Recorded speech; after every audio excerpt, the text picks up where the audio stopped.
जितना तुम उस आदमी को बुरी नजर से देखते हो जो अपनी माँ को अपनी बीवी बनाकर रखा है, उससे 70 गुना बढ़कर तुम उस आदमी को बुरी नजर से देखो जो सूद खाता है। क्योंकि सूद का ये सबसे हल्का दर्जा है और जो 69 दर्जे जो हैं वो इससे बड़े बड़े हैं। यहाँ तो खाने से मतलब है चाहे जैसा हो, हमारी दावत आनी चाहिए और बाकायदा मांगते हैं, देसी है। कैसे हलक के नीचे उतर जाता है और कैसे हमारे ज़मीर गवारा कर लेते हैं। अल्लाह के नबी सल्लल्लाहु अलैहि वसल्लम ने एक और हदीस में बयान फरमाया, हजरत बरा इब्न आज़िम उस हदीस के रावी हैं, कहते हैं कि अल्लाह के नबी सल्लल्लाहु अलैहि वसल्लम ने फरमाया, अर्रिबा इस्नानी व सबऊन बाबन व अदनाहा मिस्लु इतियान रजुली अला उम्मी। अल्लाह के नबी ने फरमाया सूद के 72 दर्जे हैं, दरवाजे हैं। उस हदीस में 70 बताए, इसमें 72 बताए। उसमें दर्जे कहे, इसमें दरवाजे कहे। और रिबा इस्नानी व सबऊन बाबन, सूद के 72 दरवाजे हैं। वो अदना, सबसे करीब दरवाजा कौन सा है? मिसलु इतियान रजुली उम्महु, कोई शख्स अपनी माँ के पास जिना की नियत से आता है और अपनी माँ के साथ जिना करता है, ये सबसे करीब दरवाजा है। सबसे करीब दरवाजा ये है सूद का। अब 61 दरवाजे क्या होंगे जब सबसे करीब दरवाजा ये है कि इंसान अपनी माँ के साथ जिना कर रहा है। कहाँ है? सूद के बारे में हम तसव्वुर करें, रूह कांप जाती है। एक और हदीस सुन लीजिए, अल्लाह के नबी सल्लल्लाहु अलैहि वसल्लम ने फरमाया, दिरहमु रिबा याकुलुहु रजुलु व हुवा यालम।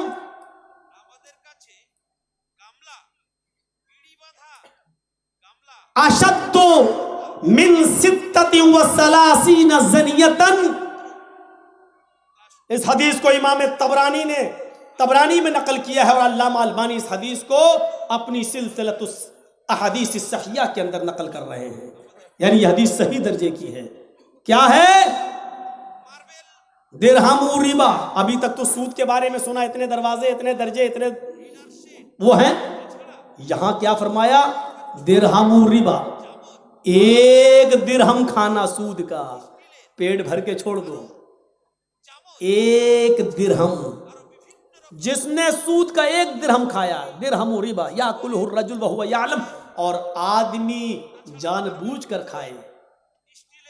एक दिरहम सूद का, एक दिरहम जिसे इंसान खाता है इस हाल में कि वो जानता है कि ये सूद है। वो जानता है कि बैंक में मैंने 1 लाख जमा किया था, 6 महीने के बाद 1,03,000 हो गया है, ये 3,000 वही है। उसका 1 रुपया, एक दिरहम उसमें से खाना, दिरहमु रिबा याकुलुहु रजुल व हुवा यालम, वो जानता है कि ये सूद का है। अशद्दु मिन सित्तति व सलासीना, सित्ता 6 सलासीन 30 और 6 36, ये 36 मर्तबा जिना के बराबर है। अशद्दु मिन सित्तति व सलासीन ज़नियतन, गोया कि उसने 36 मर्तबा जिना किया है। सूद का 1 दिरहम खाना ये सख्त है, ज्यादा है, 36 मर्तबा जिना करने से भी सख्त है।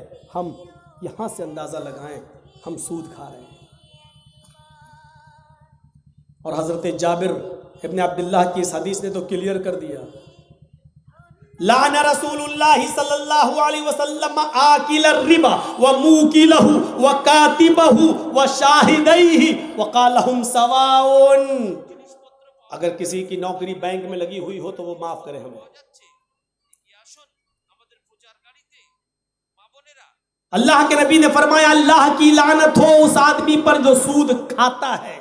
आकिल रिबा, सूद खाने वाले पर, व मुकिलहु, खिलाने वाले पर। सूद मिला हमें और हम खिला रहे हैं आपको। खाने वाले पर भी लानत, खिलाने वाले पर भी लानत।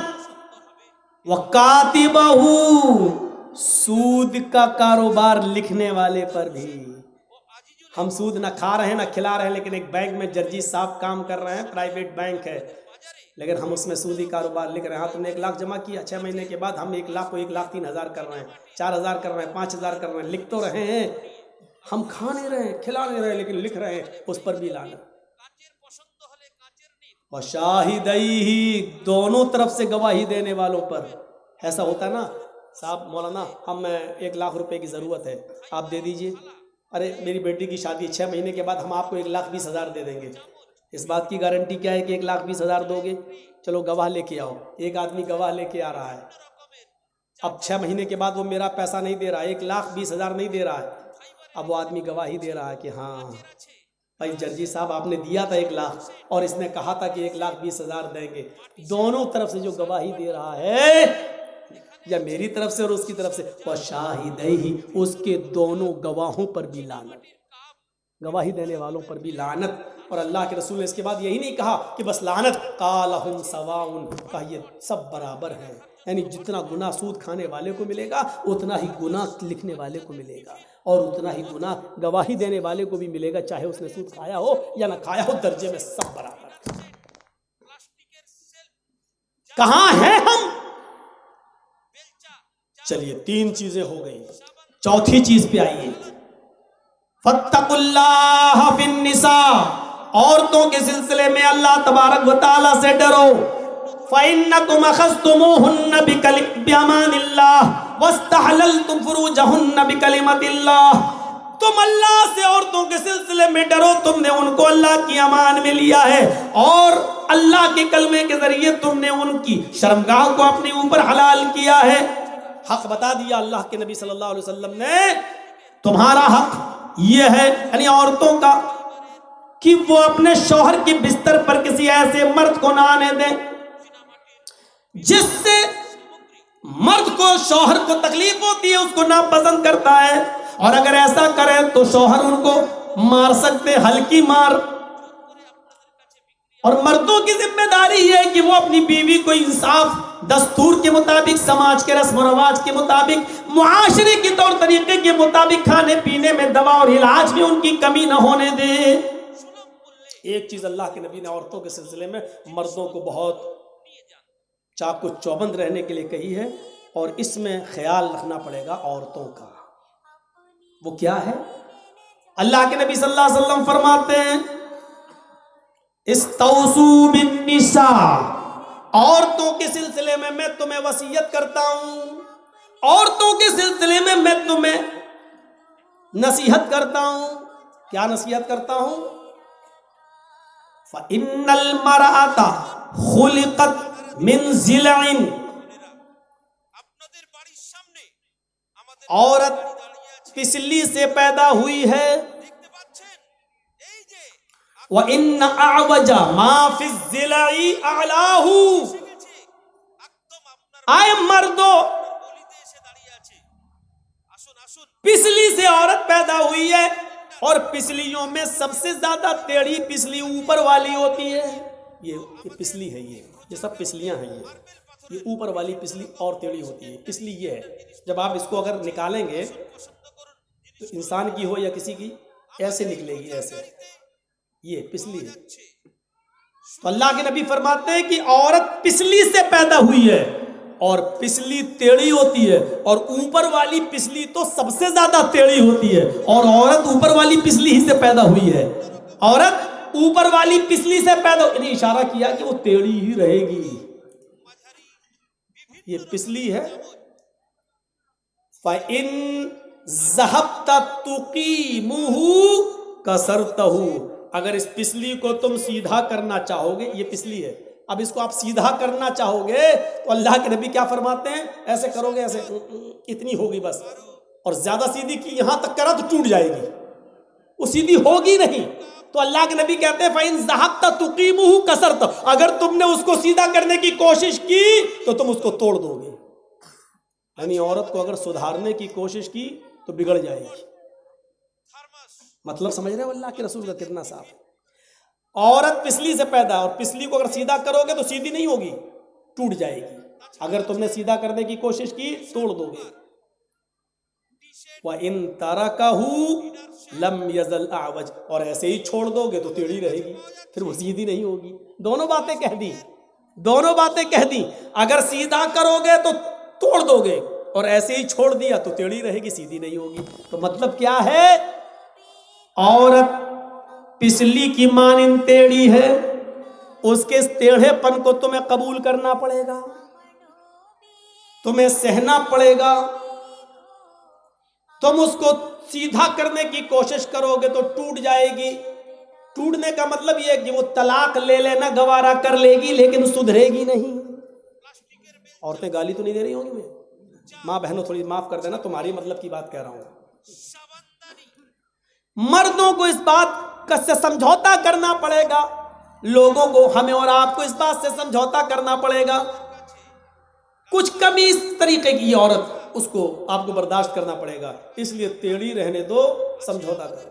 हजरत उमर फारूक के पास एक शख्स आया अपनी बीवी की शिकायत लेकर, तो दरवाजे पर अभी दस्तक देने ही वाला था, तो सुन रहा कि अंदर से आवाज आ रही है, तो उसने कान लगाकर सुना, तो क्या सुनता है कि उमर फारूक की बीवी उमर पे बरस रही है, वैसा करते सुबह चले आते शाम तक घर में खाना पकना कौन लाए, कौन देखेगा, क्या है।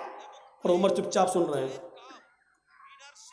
उसने कहा, लो हम तो अपनी बीवी की शिकायत लेके आए, ये तो अपनी बीवी के आगे सर झुकाए बैठे, ये हमारा क्या इलाज करेंगे। जाने लगा वो। जब वो जाने लगा तो हजरत उमर फारूक अपनी बीवी की सख्त सुनने के बाद निकल गए।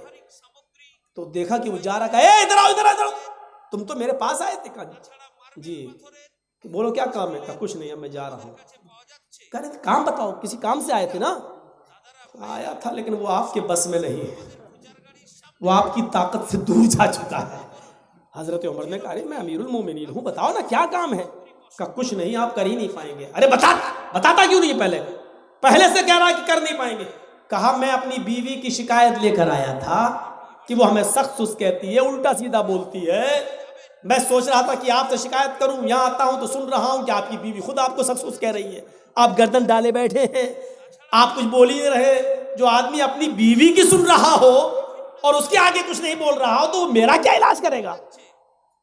हजरत उमर फारूक ने यही हदीस सुनाई, क्या तुम्हें मालूम नहीं, औरत पिछली से पैदा है और पिछली टेढ़ी होती है। अल्लाह के नबी ने फरमाया, फ़इन ज़हबता तुक़ीमुहु कसरतहु, अगर तुमने उसको सीधा करने की कोशिश की तो टूट जाएगी, और अगर ऐसे ही छोड़ दिया तो टेढ़ी रहेगी। अरे यार, औरतें इतना काम करती है, अगर थोड़ा सा बर्दाश्त कर लो, थोड़ी सी डांट तो क्या हुआ। ये बताओ, खाना बनाना औरत का हक है? कहा नहीं। कहा वो बना देती है। रोटी पकाना औरत का हक है? कहा नहीं, लेकिन वो पका देती है। बच्चा पैदा करके दूध पिलाना औरत का हक नहीं है, ये बाप की जिम्मेदारी है, कहीं से भी दूध पिलवाए, लेकिन वो पिला देती है। बच्चा पेशाब और पायखाना और लैट्रिन कर ले तो बीवी का हक नहीं है कि वो उसको साफ करे, क्योंकि बच्चा बाप का है। लैट्रिन पेशाब पायखाना, उसके कपड़े धोने की जिम्मेदारी बाप की है, लेकिन वो कर देती है। यार, हमारे लिए जब अल्लाह ने उसके दिल में इतनी रहमत डाल दी है, वो हमारे काम भी कर रही है, खाना बना देती है, रोटी बना देती है, घर मकान साफ कर देती है, बच्चों को नहला धुला देती है, उसको दूध पिला देती है। अगर दो चार डांट हम सुन लें तो क्या चला जा रहा है तुम्हारा। घर बनाओ, बेहतर इसी में घर बना के चलो। अच्छा, मैं तो ये बताऊंगा ही नहीं अपनी बीवी को, अगर ये बता दिया तो आज के बाद रोटी भी हम ही को पकाना पड़ेगी, खाना हम ही को पकाना पड़ेगा। रोटी चल गया। तो मेरे भाइयों, औरतों की जिम्मेदारी को, ठीक है, कुछ चीजें होती हैं, लेकिन उसका हल बताया कि ये फितरत है औरत की, और एक में नहीं, सब में पाई जाती है। पूरी जिंदगी आप उसको ऐशो आराम दें, एक मर्तबा अगर कभी आपको जो पहले महीने की तनख्वाह मिली और उसके ख्वाहिश के मुताबिक सामान नहीं आया, तुम्हारे घर में जब से आई हूँ ऐसी तो रहती हूँ, कब तुमने किया हमारा ख्याल। जब रात में मिलने आना होता तो शौक से चले, हटो, आपको सुना डालेंगी दुनिया भर की तमाम बातें। ये होती है औरत की फितरत है, क्या किया जाए। तो अल्लाह के रसूल ने कहा कि वो पिछली से पैदा है। हजरत मुआविया कुशैरी रज़ी अल्लाह ताला अन्हु अपने बाप से रिवायत करते हैं, और उनके बाप कहते हैं कि साला रजुल, एक आदमी ने नबी सल्लल्लाहु अलैहि वसल्लम से सवाल किया, मा हक़्क़ुज़ ज़ौजा, मेरी बीवी के मेरे ऊपर क्या हक है? तो अल्लाह के नबी सल्लल्लाहु अलैहि वसल्लम ने फरमाया, तुतईमहा इज़ा तइमता व तक्सूहा इज़ा तसैता वला तज़रिबिल वजहा वला तुक़ब्बिह वला तहजुर इल्ला फिल बैत। ये 3-4 चीजें औरतों के बारे में बताई। तुम बीवी का हक पूछते हो क्या है? सुनो, पहला हक यह है कि तुतईमहा इज़ा तइमता, जब तुम खाना खाओ तो अपनी बीवी को खिलाओ, जो तुम खाओ वो अपनी बीवी को खिलाओ। व तक्सूहा इज़ा तसैता, जो तुम पहनो वो अपनी बीवी को पहनाओ। इसका मतलब ये नहीं कि तुम जीन्स पहनो बीवी को भी जीन्स पहनाओ, मतलब जिस क्वालिटी का कपड़ा तुम पहन रहे हो उसी क्वालिटी का कपड़ा अपनी बीवी को पहनाओ। जो तुम खा रहे हो वो बीवी को खिलाओ, जो तुम पहन रहे हो वो अपनी बीवी को पहनाओ। और तीसरा हक बीवी का यह, वला तज़रिबिल वजह, तुम उसके चेहरे पर कभी थप्पड़ मत मारना। कभी कभी गलतियां कर जाएं या तुम्हारे बिस्तर पर किसी गैर मर्द को बुला लें तो उनके चेहरे पर मत मारना। चेहरे का मतलब ये नहीं है कि दूसरी जगहों पर जितना चाहो मारो, नहीं। हाँ, अगर वो दूसरे को बिस्तर पे बुला रही है तब मार सकते हो, वो भी चेहरे को छोड़कर दूसरी जगह, और वो भी हल्की मार। 3 चीजें, वला तुक़ब्बिह। और चौथा हक बीवी का यह है कि तुम उसको बुरा भला नहीं कहो, उसको उल्टा सीधा नहीं बोलोगे। तेरे बाप ने क्या दे दिया, चली आई चुड़ैल बन के भाग, उसके खानदान को बुरा कहो, उसके घर वालों को बुरा कहो, उसको बुरा भला कहो, नहीं। वला तुक़ब्बिह, उसको बुरा भला मत कहो। और मियाँ बीवी में तकरार हो ही जाती है, कभी कभी लड़ाई झगड़े हो ही जाते हैं। फरमाया कि अगर तुम्हें अपनी बीवी को अलग भी करना पड़े, अपनी बीवी को दूर करना पड़े अपने से, तो वला तहजुर इल्ला फिल बैत, तो घर से बाहर मत निकालना, तुम अपना बिस्तर अलग कर देना, लेकिन अपनी बीवी को रखना अपने घर ही मत। भले ही बिस्तर अलग कर लेना, कमरा बदल लेना, लेकिन अपने घर से तुम उसको बाहर मत निकालना, अपने घर से उसको दूर मत करना। क्योंकि शैतान तो यही चाहता ही है, इधर मियाँ बीवी एक साथ रहेंगे, 1 दिन 2 दिन 3 दिन के बाद दोनों फिर एक दूसरे से मिल ही जाएंगे, क्योंकि एक दूसरे को एक दूसरे की ज़रूरत है और बिना एक दूसरे के कोई रह नहीं सकता है। ये फितरत अल्लाह ताला ने ऐसी रखी है। इसलिए फरमाया कि वला तहजुर इल्ला फिल बैत, उसको घर से बाहर मत निकालना, अगर अलग भी करना पड़े, छोड़ना पड़े तो घर ही में उसको छोड़ना, ये जिम्मेदारी है। तो ये औरतों के ताल्लुक़ से कहा है। और 5वीं चीज़ आखिरी, कि हम तुम्हारे दरमियान एक चीज़ छोड़ रहे हैं, जब तक तुम इसको पकड़े रहोगे कभी गुमराह नहीं होगे। वो क्या है? अल्लाह की किताब। ये कुरान से अपना रिश्ता जोड़ो। कुरान जो पढ़ेगा वो हदीस अपने आप पढ़ेगा। कुरान पर आप अमल कर ही नहीं सकते जब तक कि हदीस ना पढ़े। कुरान ने कहा, इन्नमा हर्रमा अलैकुमुल मैतता, सारे मुर्दे तुम्हारे ऊपर हराम है। तो क्या आप मछली भी छोड़ दोगे? क्या आप टिड्डी भी छोड़ दोगे? नहीं, ये आपको हदीस बताएगी कि सारे मुर्दे हराम हैं, लेकिन अल्लाह ताला ने मछली और टिड्डी 2 मुर्दे हलाल भी किए हैं। अल्लाह ने कहा है, इन्नमा हर्रमा अलैकुमुल मैतता वद्दम, सब खून तुम्हारे ऊपर हराम है। तो क्या सारा खून हराम है? नहीं। अल्लाह के नबी ने फरमाया, अलकबिदु वत्तिहाल, कलेजी और तिल्ली, ये 2 चीज़ें तुम्हारे लिए जानवर की हलाल है। कलेजी भी खून होता है और तिल्ली भी खून होता है। तो कुरान जब पढ़ोगे तो कुरान को समझने के लिए हदीस पढ़ोगे ही, यानी कुरान और हदीस दोनों को मजबूती से पकड़े रहना। इन दोनों को छोड़ा बर्बाद हो जाओगे, गुमराह हो जाओगे। अगर बचना चाहते हो गुमराही से और पूरी तरीके से मुसलमान रहना चाहते हो, तो जब तक तुम इन दोनों चीज़ों को मजबूती से पकड़े रहोगे कभी गुमराह नहीं होगे। मेरे भाइयों, 12:15 बज गए हैं। 12 बजे, 12:15 बजे से ज़्यादा प्रोग्राम नहीं होना चाहिए, और पहले दिन कुछ कम होता ही है, दूसरे दिन मैं टाइम ज़्यादा लेता हूँ, तो कल इंशाअल्लाह आपका टाइम ज़्यादा लिया जाएगा। हमने ये 4-5 चीज़ें जो बताई हैं, खून, मर्डर, माल, सूद, औरतों के हुकूक और किताब व सुन्नत, ये इस्लाम के अंदर हमें पूरे के पूरे दाखिल होने के लिए ज़रूरी है कि हम इन चीज़ों पर अमल करें। अल्लाह ताला से दुआ है कि बारे इलाह तू हम तमाम मुसलमानों को हिदायत अता फरमा, अक्ल सलीम अता फरमा। अल्लाह जब तक तू हमें ज़िंदा रख, इस्लाम पर ज़िंदा रखना, जब हमारा ख़ात्मा हो तो ईमान पर हमारा ख़ात्मा फरमाना। वमा अलैना इल्लल बलागुल मुबीन व आखिरु दअवाना अनिल हम्दुलिल्लाहि रब्बिल आलमीन। अस्सलामु अलैकुम व रहमतुल्लाहि व बरकातुहू।